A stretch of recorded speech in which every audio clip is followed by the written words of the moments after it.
चौथी चैत्र माह शुक्ल पक्ष नवमी और आज राम नवमी भी है। नवरात्रा का समापन भी है। आप सभी देशवासियों को राम नवमी की हार्दिक शुभकामनाएं। प्रभु श्री राम के जन्मोत्सव के रूप में इस त्योहार को बड़ी ही धूमधाम से देश भर में मनाया जाता है। इसके बारे में भी चर्चा करेंगे और आइए जानते हैं। शोभा यात्रा अयोध्या में राम मंदिर की प्रतिकृति भी बनाई गई है और राम रथ आकर्षण का केंद्र रहेगा। इसी तरह से देखिए आप मध्य प्रदेश में भी रामनवमी को विशेष तरीके से मनाया जाएगा। एमपी की अयोध्या में राम जन्मोत्सव पर होगा भव्य उत्सव। 11 लाख दीपों से जगमगाएंगे ओरछा और चित्रकूट। छत्तीसगढ़ राज्य में भी राज्य स्तरीय मानस गायन प्रतियोगिता का आगाज किया गया है भगवान राम की धुन में। और इस बार दोस्तों रामनवमी पर 10 साल बाद 24 घंटे रवि पुष्य योग रहेगा, क्योंकि रविवार के दिन पुष्य नक्षत्र रहेगा और इस तरह का मौका 10 साल बाद वापस मिल रहा है। और ये नवरात्रा का आखिरी दिन भी है और इस रवि पुष्य नक्षत्र में आप पूरे दिन कुछ भी खरीदारी करते हो तो बहुत ही अच्छा मुहूर्त रहेगा। और खरीदारी करना आज शुभ भी माना जाता है, इसलिए कुछ न कुछ चीज जरूर खरीद करके आप अपने घर पर लाएं। अच्छा, रामनवमी पर आज भगवान श्री राम के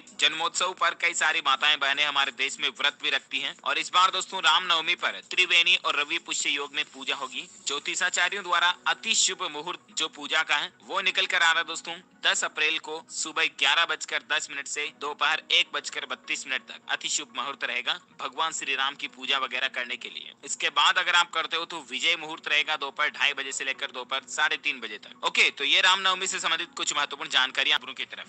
देखिए, भारत के प्रधानमंत्री नरेंद्र मोदी आज गुजरात में उमिया माता मंदिर के स्थापना दिवस समारोह को संबोधित करेंगे। प्रधानमंत्री नरेंद्र मोदी रामनवमी के मौके पर 10 अप्रैल को गुजरात के जूनागढ़ जाएंगे और यहाँ पर उमिया माता मंदिर के 14वें स्थापना दिवस समारोह को संबोधित भी करेंगे। वहीं गृह मंत्री अमित शाह भी आज करेंगे नडा बेट व्यूइंग पॉइंट का उद्घाटन और इससे टूरिस्ट को कई सारी सुविधाएं मिलेगी। अब गुजरात में सीमा दर्शन भी होगा, वाघा जैसी बॉर्डर दर्शन कर पाएंगे, इसका उद्घाटन भी आज किया जाएगा। वह देखिए आप विज्ञान का ये दावा है कि अब अल्ट्रासाउंड से भी हो सकेगी प्रोस्टेट कैंसर की जांच। जी हाँ, मेडिकल साइंस ने इस तरह का नया तरीका खोज निकाला है। Imperial college London, university college London और इंपीरियल कॉलेज हेल्थ केयर के रिसर्चर्स ने 370 लोगों पर स्टडी की और उसमें पाया कि एक नए और विशिष्ट प्रकार के अल्ट्रासाउंड स्कैन से काफी हद तक प्रोस्टेट कैंसर की जांच की जा सकती है। अच्छी बात है, इससे कैंसर से होने वाली मौतों को कम किया जा सकेगा। चलिए फिर देखिए उत्तर प्रदेश के लोगों के लिए योगी सरकार के कुछ और फैसले हैं। यूपी वालों को जल्द ही मिलेगी गुड न्यूज। गाँव में ही बनवा सकेंगे जाति, आवास, जन्म और मृत्यु जैसे प्रमाण पत्र। दरअसल पंचायती राज मंत्रालय ने, जो उत्तर प्रदेश का पंचायती राज मंत्रालय है, उसने 100 दिन की जो कार्य योजना पेश की है ना, उसमें एक ये पॉइंट भी शामिल है कि यूपी वालों को अब घर पर ही ये फैसिलिटी मिलेगी। आपको